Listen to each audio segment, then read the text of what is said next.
Welcome back to another inspiring episode of Tech Beyond Gender podcast. I'm your host, Meena Satish Kumar. Today, we have the privilege of speaking with an incredible entrepreneur, Dr. Sarah Mitchell. Sarah is a seasoned expert in technology and artificial intelligence, known for her innovative contributions and thought leadership in this ever evolving field. With a deep passion for leveraging AI to solve real world problems, Sarah has been at the forefront of driving change and fostering ethical practices in tech. Today, she joins us to share her story, insights on AI's transformative potential, and advice on how we can all use this powerful technology responsibly and wisely. Thanks for joining us today, Sarah. Nice to have you with us. Thank you for having me. I'm happy to be here.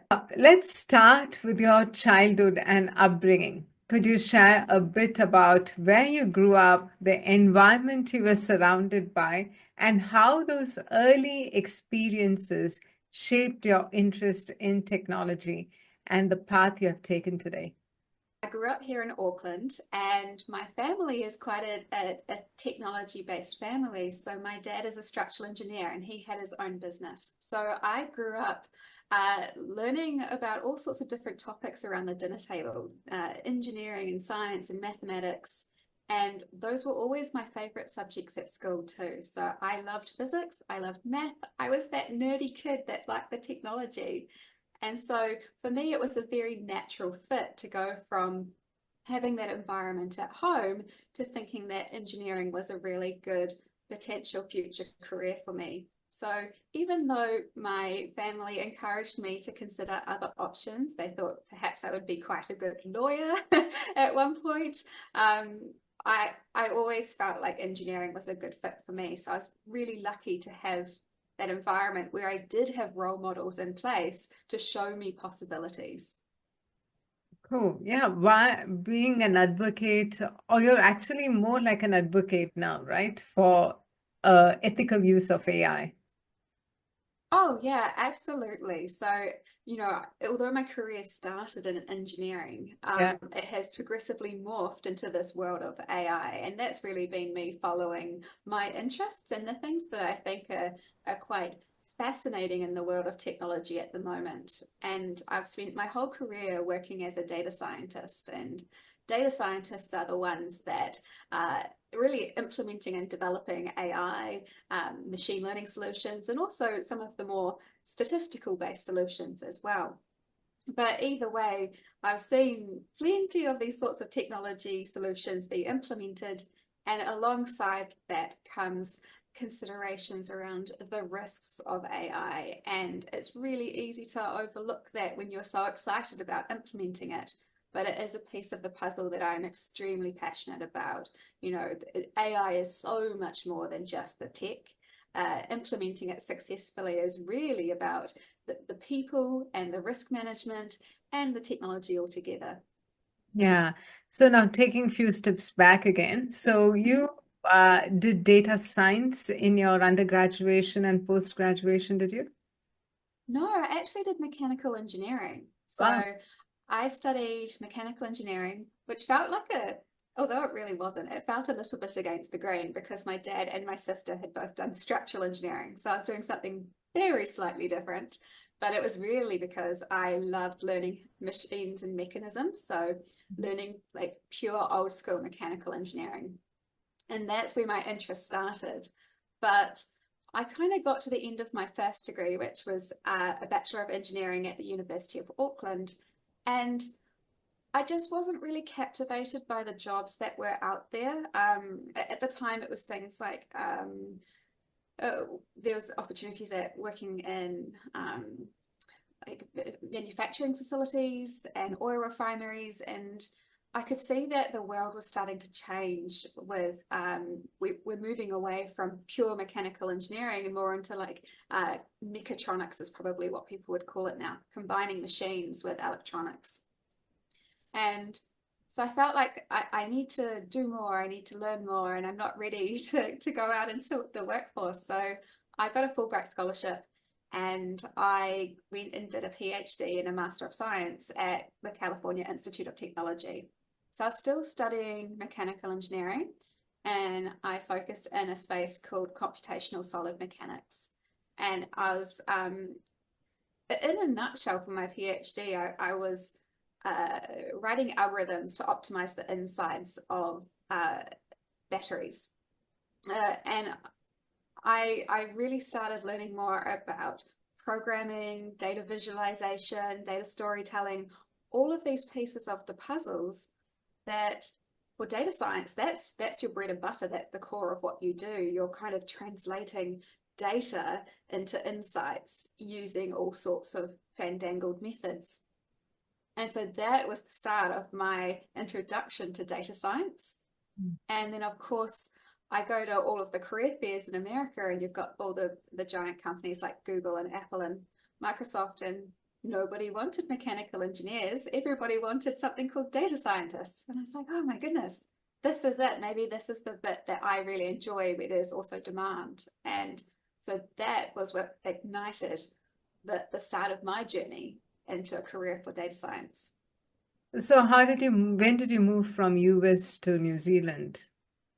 At the end of my PhD. So part of the requirement with the Fulbright scholarship is that it is an exchange scholarship. So you go to America, and likewise, Americans come to countries all over the world, and you learn and you grow your knowledge, and then you take that back to your home country. And that's kind of the premise of the Fulbright scholarship.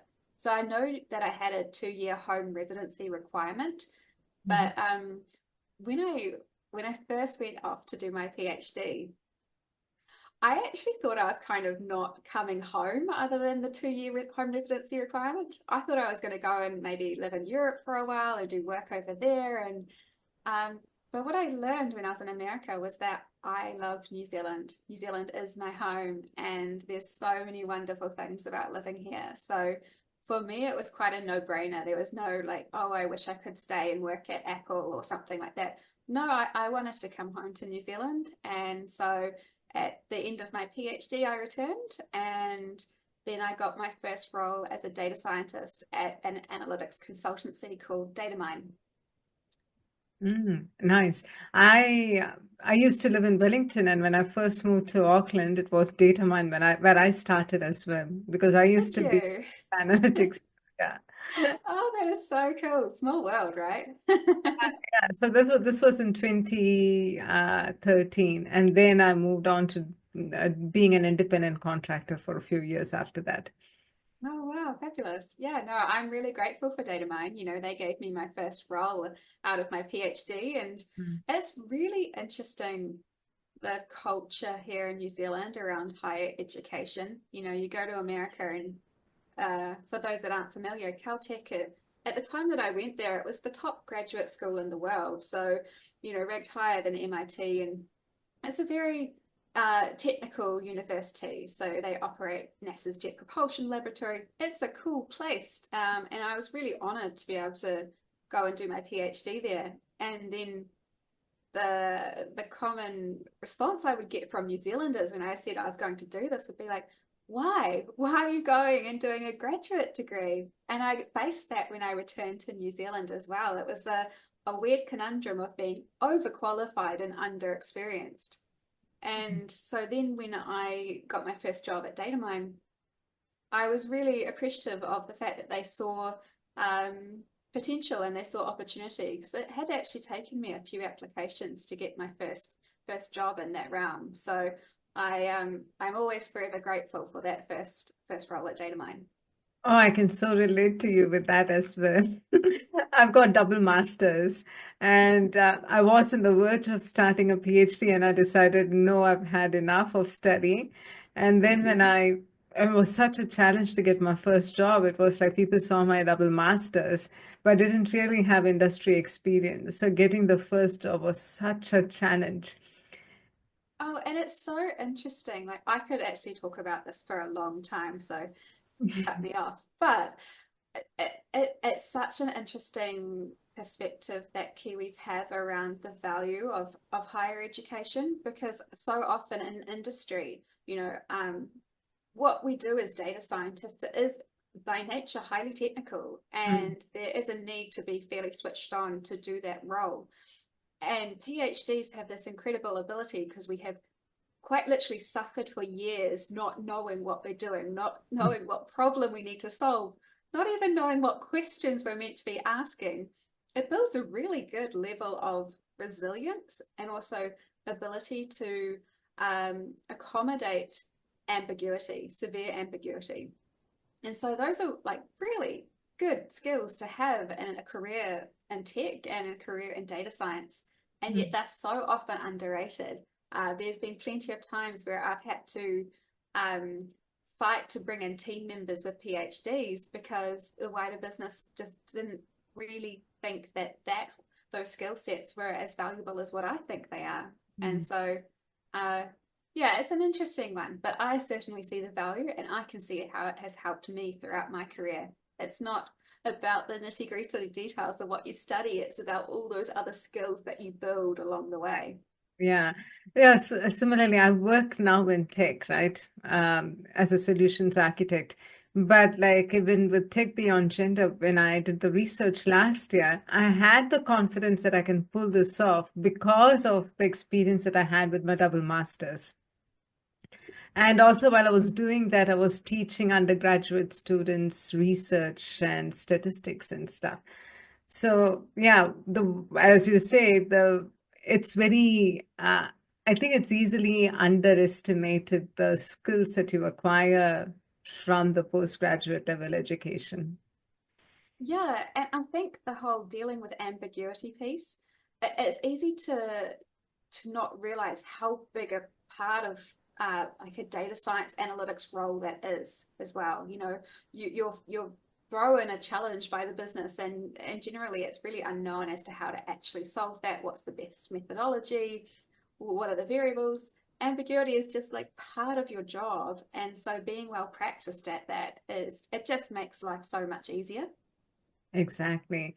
So, how was it doing PhD in mechanical engineering? Were there other women around, or was it like very biased? So at Caltech, it was actually a great experience. So you come, it's a little bit different to doing, say, a PhD in New Zealand, where from the friends that I've talked to, it can be quite an isolating experience. You may not have a research group or a cohort formally, whereas at Caltech, we had, I think it was roughly about 20 students going through in the mechanical engineering PhD class. And you have the first year and a half or so is taught. So you're just doing really advanced classes. And out of that class, I think we had six or so. I think it roughly sat around 30%. So it wasn't super high. I can't remember the numbers, but it didn't feel anything different to what my undergrad degree had been like, you know, the same similar proportions. But in saying that now, I read quite recently that Caltech's undergraduate degree, their incoming cohort for this year, they have reached gender parity. So that's a really cool milestone. So even though like that 30% was quite normal for me, uh, things are changing and getting more and more balanced, which is great. Yeah, I always wonder, like at the university level, they could possibly do things to get it right, but at the industry level or at an organization level, are we prepared to foster and take care of the women who step through our doors? Are we actually seeing them like sort of leave the technical space and move towards people management or project management areas, right? Yeah, and it's so interesting because um, so after my data mine experience, I went and worked at the warehouse group, and I spent several years as a senior data scientist, like very much hands on the tools, doing the developing the solutions, and then I progressed into people leadership as well. So I was leading a team of um, I can't quite remember, but it was about 13 data scientists or so when at the largest the team was. And hiring and building that team, it was so clear to me through the different applications how women and men present themselves in tech. And um, I think it's all those classical things that you've heard about before, but, men will be quite upfront with their achievements. Women are more likely to talk about how it was a team effort, which is in general reflective of reality. We don't go through these organizations delivering work in isolation. It's always a team effort, and individual contributions vary. And so I think it's really about interpreting and understanding the different behaviors between women and men.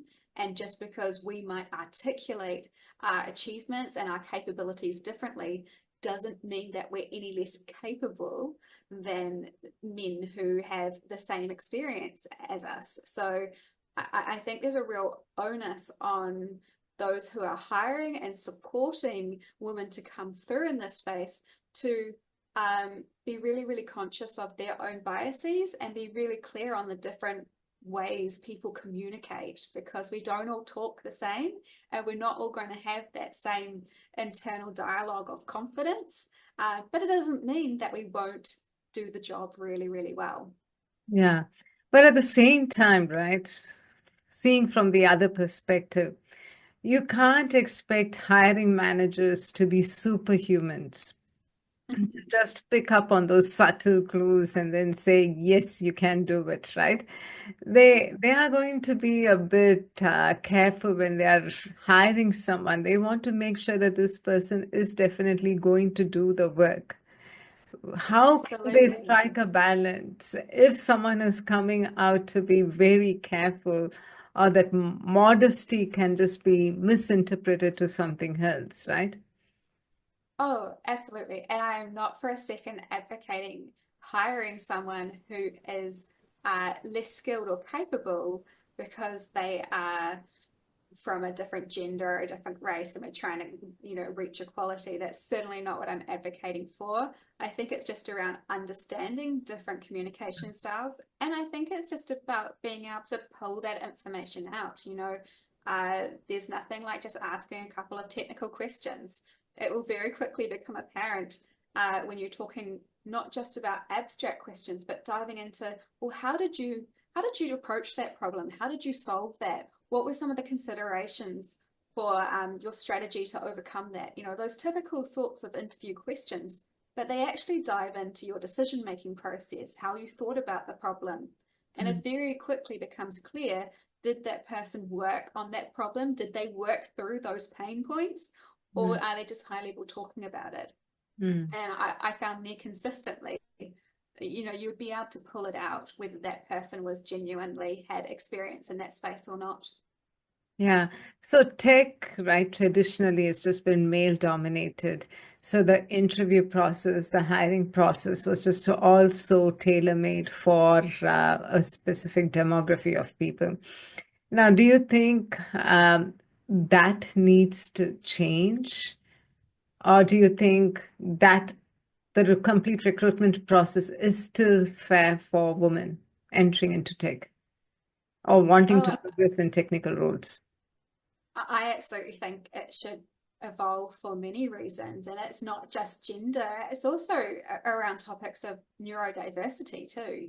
We all approach life differently, we think about things differently, yet we're expected to fit into one particular mold that is generally created, let's be honest, for men. Mm, Um, and so, yes, I do think hiring practices need to evolve. One of the things I started to see was interview questions being surfaced in advance of the interview to help people be prepared to think about how they would like to discuss those topics. And I see no problem with that. I think that's helpful, particularly for people who may need a little bit of extra time to think things through. They may not be able to quickly come out with an answer, and that doesn't mean they're not capable. It just means they need a little bit of time to think. And so, yes, if we don't change anything, nothing will change, is my answer. yeah, yeah, exactly. So from warehouse group, where did you move to from there on? So after the warehouse group, I kind of took a gap year. So I had about a year off and I spent it in New Zealand, but I spent a few months skiing down in the South Island, which is my favorite thing to do. And then I started Anodyne IQ, which is my own business. So now I help all sorts of other businesses figure out how to leverage artificial intelligence, automation, data driven insights. And that's been really fun. It's been a lot of learning, a lot of unknowns, making all sorts of different decisions every day. But I'm really enjoying being able to support different businesses that may not have internal expertise in this space, but they need a helping hand. They're ready to go, they're excited. And so they bring in someone like me to provide support. So it's been a lot of fun. Oh, do you have a team working with you in this space? No, it's just me. It's just me. So that's been quite a fun shift. Mm. When I was at the warehouse group looking after quite a large team, I enjoyed it absolutely, but it started to feel like I was a mother hen. And now I get to focus on the things I want to do and drive the direction exactly how I want to do it. And it feels a lot, in many ways, a lot more simple, which I quite enjoy. Oh, so now with regards to artificial intelligence, what sort of work are you currently involved in doing? Well, I kind of meet the businesses where they're at, and at the moment, I'm seeing two two kind of tale of two halves is probably the best way to put it. There are a bunch of businesses out there that have started to hear about the AI hype. They don't know what it means. They don't know what to do, how to start, should they start, how could it help their business? Lots of questions. And for those businesses, it's about helping them get started. And so that can look like workshops, training, support, and like building AI literacy. It can also look like helping them build out a strategy and a plan to figure out what's next and where to go. And then they'll move into a point where they're ready to actually do things with AI and implement. And so then I can help them in that space as well. And then there's other businesses who are quite far along in the journey. They might have already been implementing tools and they're trying to figure out, well, what's next? How do we scale? What does this look like? Where should we go? And so then I can support in that space as well. So do you predominantly specialize in AI? Yes. So, in a nutshell, yes. But my approach is very pragmatic. So, I'm not one of those people that are going to be shouting like AI, AI from the rooftops and blindly drive you into an AI solution that isn't for you. There, pragmatism is my goal here. It's about delivering business outcomes. And that means finding the right solution for that business at that point in time. So yes, if there is a suitable AI solution and that makes sense, then we'll go for it. But if they need a simple automation, or maybe it's about just understanding what's happening with your data and getting some good data visualization, I'm not going to restrict it just to AI, but it's about helping businesses, leverage technology to advance their business. So what challenges did you face as an entrepreneur trying to establish yourself in this industry? Oh, plenty. I could sit here for ages talking about the challenges. Nothing is easy, and you'll never feel ready to go and do something like this. I kind of just had to make a decision and go for it. And you're making things up as you go. When you're doing something new that you haven't done before, you every day you make new decisions around that will shape your business and what that looks like. And so the challenges are kind of like it's almost figuring out what space you want to play in. At the moment, I'm still quite broad with my services and I will niche down. And part of that is a learning journey as I grow and understand, where I want to play and where is most helpful for my clients as well. So um, it's a constant learning journey. And I think as well, coming from a background that has been technical and also data science leadership, you spend a lot of time getting really good at a specific niche. And then you go and start your own business, and then you realize there's all these other things you have to think about, like marketing and um, like doing your accounts and your GST returns, and even just like simple operational things are like a whole new world. So the challenges are almost like an everyday learning experience, I think. So what really sparked your interest in AI to begin with?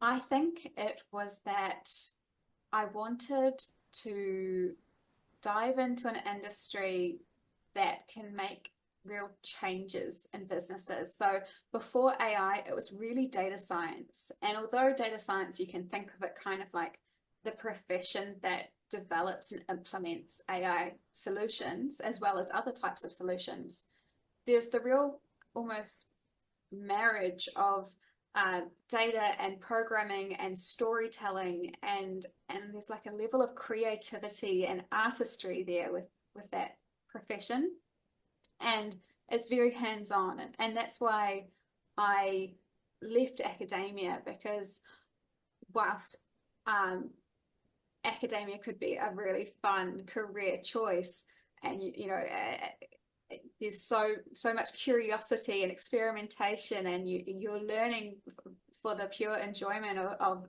broadening knowledge, which is so cool.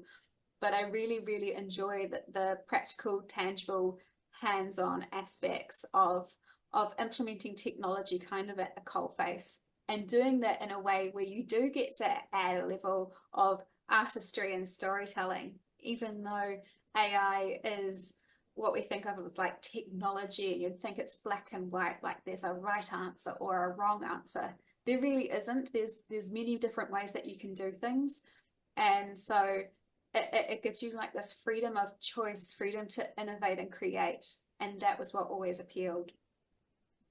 How do you see AI shaping the future of technology and society? It's a big one. It's going to be a big shift for us as human beings. It's going to be a really large shift. So the best way I can think about relating it is if you think of other large technological shifts that have come before. So, you know, from the invention of electricity and how that utterly changed how we live, and how some jobs were created and some jobs changed, but also then more recently through the ones that we've probably all lived through, which is like the dawn of the internet and the age of mobile phones and social media. You're thinking about when we started with the internet, there was a lot of fear, there was a lot of hype, no one knew what it was, but everyone was getting excited, and people were creating new businesses and jobs, and it was always in the news, and someone was saying it's going to be a doomsday and everything was going to break. And you know we're seeing all those same narratives now, and before we knew it, within a decade, our lives changed, and how we live and how we work now as a result of the internet and social media, we're never going back to a non-digital age. And so that's the best way to think about AI, is we're kind of at that dawn of the internet Mm. stage within our development, and the main difference that you're seeing now and why so much is happening is that it's evolving very rapidly, much faster than those previous shifts that we've seen. So whilst we might be in a stage right now of it feels like a lot of hype and it's not quite clear how that's going to impact your day to day, I guarantee if you look back in 5 years' time, you'll see that your day to day has shifted significantly, and perhaps all your phones and laptops and TVs and all your technological devices will have inbuilt AI that will just help you do things just a bit more simply, a bit more easily, without you having to do it yourself. Wow, this raises a lot of ethical questions as well, right? With the wide adoption of using AI. What are your thoughts on ensuring AI is used responsibly? Oh, so I really care about this. So I have recently become a certified AI governance professional. It's an international accreditation, and only a handful of Kiwis have this right now. And it's something that I made a real effort to do, particularly after when I finished my PhD. I actually out loud said, I'm never doing another exam in my life. And then I've come back and I've done this. And it's because I think the world of AI governance is evolving incredibly rapidly. It's behind the tech. And so the tech is advancing, and then we're all trying to keep up on, well, how do we do this ethically and responsibly? And what does that look like? What measures and processes and frameworks do we need to put in place to keep this safe? And it's not an easy one to answer. It's totally evolving. Even at the level of the law, there are so many pieces of the puzzle that are simply undetermined around copyright and IP. Those aren't yet determined. There is no precedence yet. So, in terms of what we can do, I think the onus is on us as individuals to choose to leverage AI responsibly. And the first step of being able to choose is being able to understand, well, what are the risks? What do I need to know to use this tool safely? And it can come down to things like, say you sign up to a new AI subscription tool. It could be something like ChatGPT, but it could be something like, if you've heard of Otto or Fireflies, meeting note takers, other tools like that. Some of the first questions you should ask, even as an individual user, is where is my data going? Do they have rights to use my data? Will my data be used as training material for future models? Just understanding what's happening with your data, how will it be used, then that you can decide yourself on whether you're happy to use that tool or not. It's kind of about reading the fine print, except I know no one reads the fine print, but it's really worthwhile doing, because I do think that, essentially the cat's out of the bag. This is happening. We've got momentum with AI now that it's not going to go back to how the world was before. So now, yes, misuse is going to happen, but it's on us to figure out what our risk tolerance is and how we want to use it safely. Yeah, so I know there are many people who are using ChatGPT. I use it as well. So, with regards to using ChatGPT, for instance, what is it that I need to be very mindful of? I know there is a specific setting in ChatGPT where I can turn off that my data can't be used for training. But will that mean that my data is still safe? Great question. So the first and easiest way to think of this is, with any of these AI tools, if you are using the free version, you are the product. Your data is the product. So they are collecting your data to use it. That's why they're not asking you to pay any money. So if you're going to put any personal, confidential, proprietary information, financial information, which I suggest that you don't, but say if you plan to, then your very first step is to pay for a subscription version, because you get a bit more control over what happens with your data. Number two, with any tool, as you say, dive into the settings. There more often than not is an option to opt out of model training. And what that is these predominantly generative AI tools, they are trained on a huge corpus of knowledge. A lot of it is kind of pulled from the internet, or paid through via licensing to like publishers and things like that. But they also use user data to train their next generation of models. So the information you put in plus the information that comes back kind of gets fed back through the giant machine. And you want to make sure that your data isn't going into that machine and being trained, because there has been reports of, in some capacity, some of that information being surfaced back to other users. So whenever you see the option to opt out of training, I recommend that you do so.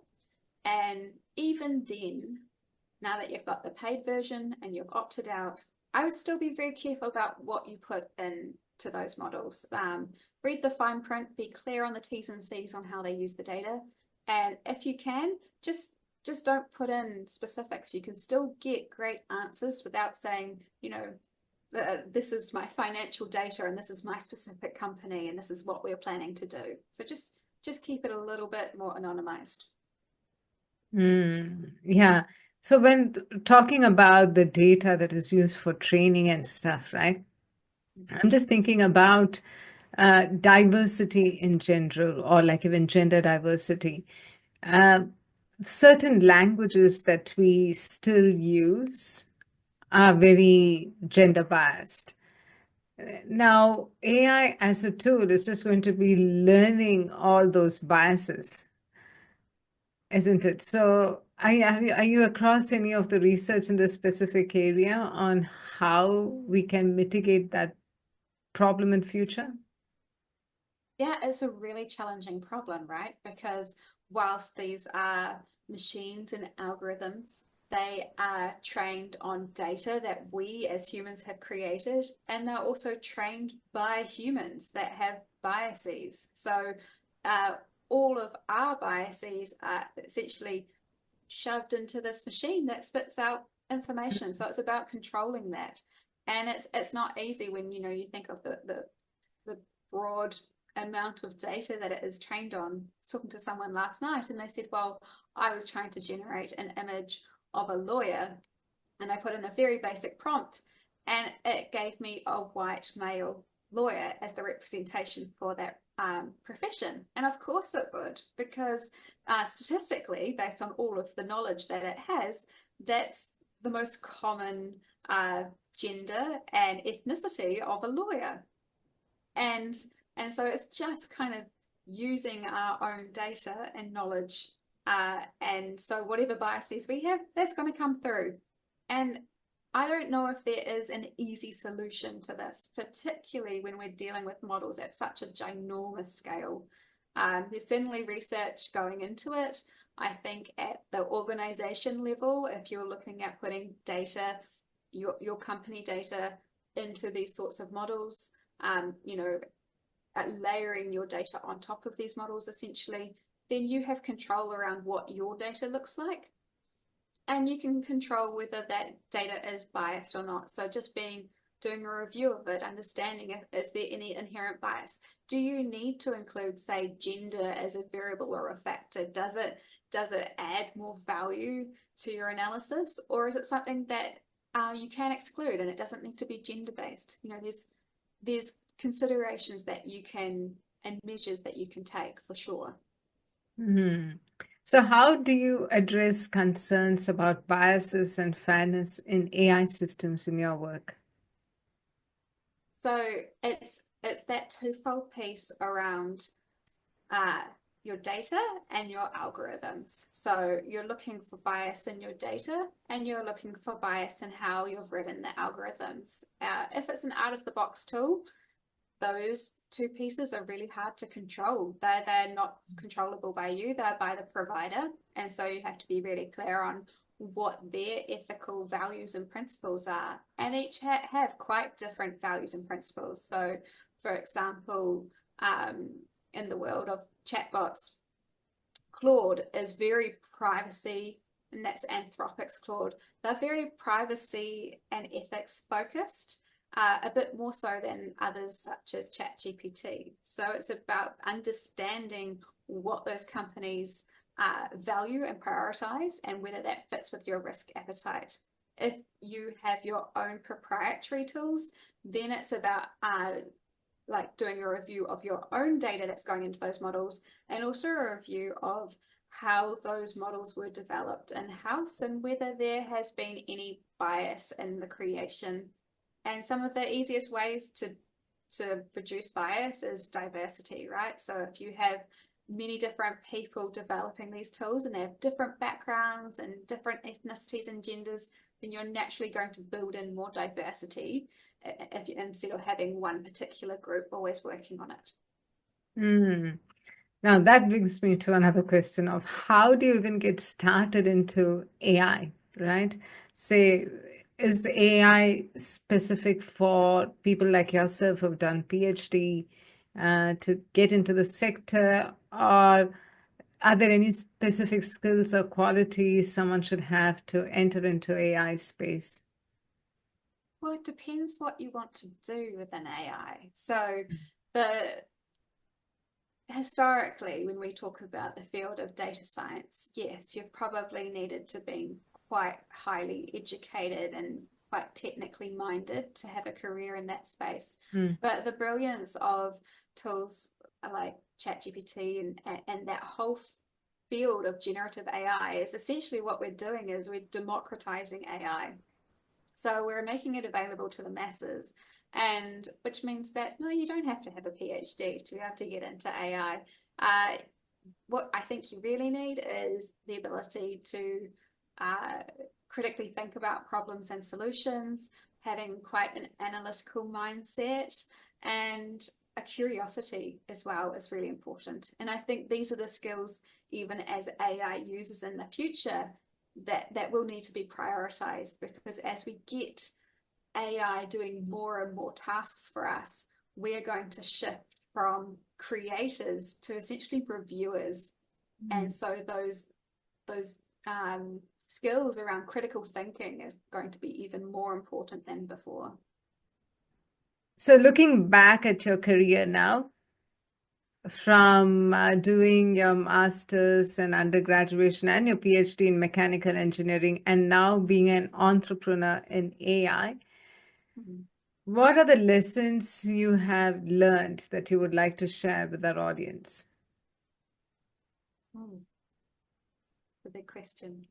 Well, I think from the perspective of there's probably a lot of young women on watching these sorts of talks wondering what's possible in the world of tech. What career paths can you take, and what opportunities are available to me? I think the most important thing is follow what you're interested in. Don't look at the obstacles or the barriers. If you like doing something and you're interested in it, then there's always different paths to those careers. It doesn't have to be a straight trajectory. If you didn't study it at school, that's okay. The number of times I have seen different professionals completely transition and switch from one career path to another, it happens all the time.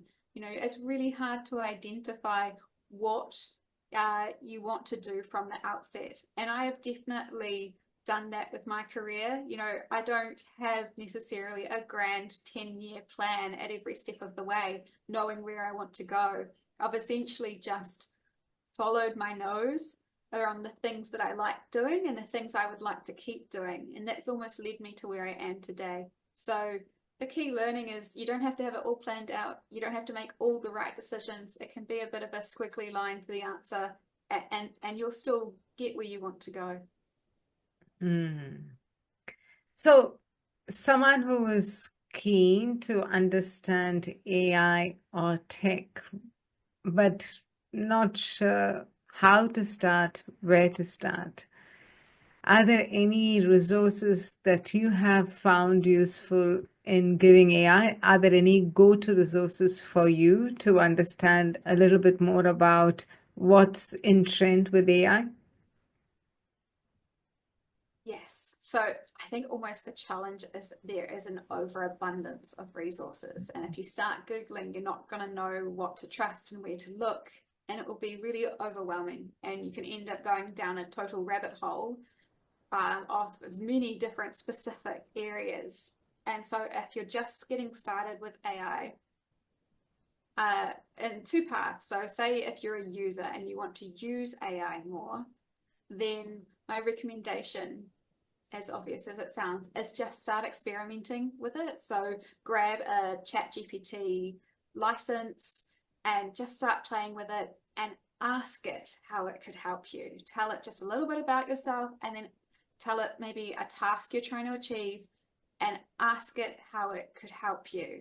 And make sure that when you're interacting with those generative AI tools that you make it a conversation. So it's not a one and done like a Google search. It is a back and forth conversation. If you don't like the answer that you get, tell it, give it more information. And so from the AI user, there's nothing like getting better at AI by using it. And that would be my first step. If you're looking at AI more like, how could I get into this as a profession? Then I think it's probably worth trying to figure out, well, what does that mean for you? You know, it is such a broad field. Are you interested in the hands-on, um, like technical coding and programming space? There's also the production space, so like machine learning or machine learning operations engineers that take the solutions and kind of scale and productionize them for organizations. Do you want to be at the applied end, more like the helping businesses navigate a plan and a strategy? Or what about AI training and support? there's so many opportunities arising as a result of AI becoming more and more prevalent across businesses. So my first recommendation is try and figure out where you want to play, because each one will have different skill sets required. And no matter what you want to do, I think it's well worthwhile staying on top of current news and affairs in AI. It is evolving so rapidly that each week there are major announcements from large platforms and providers that have new tools, new opportunities. And so even things like AI newsletters can be quite helpful. One of my favorite ones that I pretty much read every morning is the Neuron, and the Neuron breaks it down in really simple, easy to read terms, all of the latest news and updates. So that is one that if you just want a 2-minute read each day, I recommend that one. Now, how do you envision the role of human creativity and empathy coexisting with AI as it evolves? You know, it's such an interesting one, isn't it? Because we're starting to use AI as more like a creative partner. So our role is changing from perhaps the person that is implementing the creation to more inventing the creation and getting help to create or implement that thing. Mm. So the role is shifting, and I think there is a risk, depending on the user, that you could end up almost becoming lazy with your use of AI, and you can get it to do too much for you. And I think what that means is you almost end up um, losing your own creative streak. And so my recommendation, and it's actually quite interesting because I have seen many times with clients and just people starting with AI that start off a bit scared, a bit unsure about it, and then they start using it and they see the potential and they get super excited and they start using it for everything, like every daily task. That's like, I could chat GPT that. And then they start to learn its limitations, and then their usage drops off back to more of a medium level. And if you're in that hype phase, you're probably going to try and almost outsource your own creative thinking because it's so exciting to have something else do it for you, and it feels very easy. But the real value of AI is not having it as a thing that does stuff for you, but it's actually a tool that helps you do a thing. And that's a really different role to take on. So, what you're doing is you're using it as a creative partner where you ask it almost to help you pull out your own creativity and insights. It obviously takes more work than just asking it to do it for you, but it will also help you get to your solution faster than if you were to sit there with blank page itis and trying to do it yourself. So the role and the future of what creativity and empathy looks like, it will depend on the user and the path that they take. But I think if used well and used thoughtfully and used with effort, I absolutely think it can augment our own processes in a way that is really valuable for us. Yeah, yeah, fascinating, right?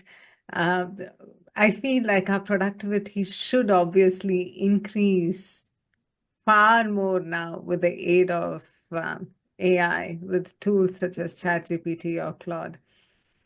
Yeah, I think so. And I really think it depends on how it is used. And then the question, of course, becomes if you're boosting your productivity and you're getting more done in your day, what are you doing with your spare time that you're freed up?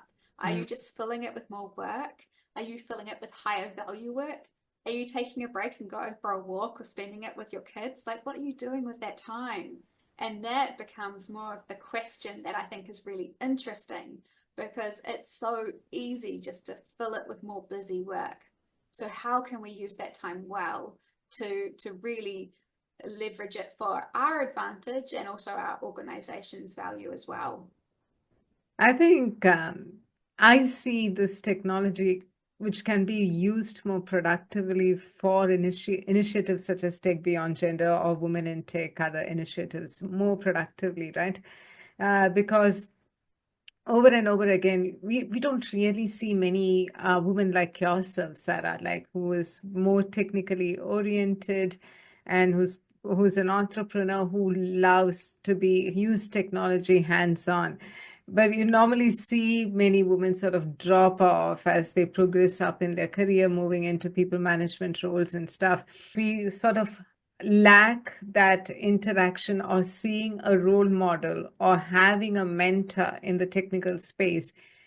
Yeah. I really feel that this AI technology can be used to our advantage, maybe creating a mentor matching tool or a career advancement advocate for women and other gender diverse communities to give us idea on how we can progress further up in this technology sector. Oh, I absolutely agree. And I think, for me, I was very lucky growing up because I had a role model through my father and also my sister, who is an engineer, and she went to university before me, so I got to see those experiences. So I had examples to work with, and I know that many women don't have that. And once I got into my career as a data scientist, I've only ever had one female manager, and so role models are kind of few on the ground, right? Mm. And it is really hard to see examples of, that could be my career. This is what I could do. What are the options for me?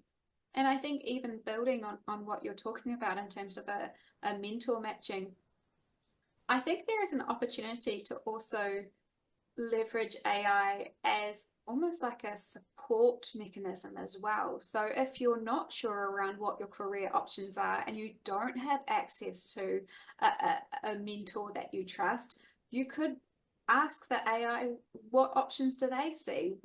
It is a tool that is built on a huge corpus of knowledge, and I do this all the time with it. I ask it different questions. They may be work questions, they may be like existential questions. It's fascinating to see what it comes up with. And it's not necessarily about it gives you an answer and then you take that on board and you do it, but it might just broaden your perspective. It might just give you ideas that you otherwise wouldn't come up with, or a path forwards. So there's many ways that we can use AI. And I do think in the next 5 years' time, we're going to start seeing a lot more AI tools that are starting to be more personal advisors and companions and things like that. It's going to open up a whole different world in that space too. Cool. Exciting times ahead then. Cool. Thank you so much, Sarah, for your time. It was just really lovely to have a conversation with you. And good luck for your future. So nice to see someone who has worked up through PhD and now an independent entrepreneur and still hands-on and technical. Hats off to Oh, you. thank you very much. Thank you for having me. It's been fun.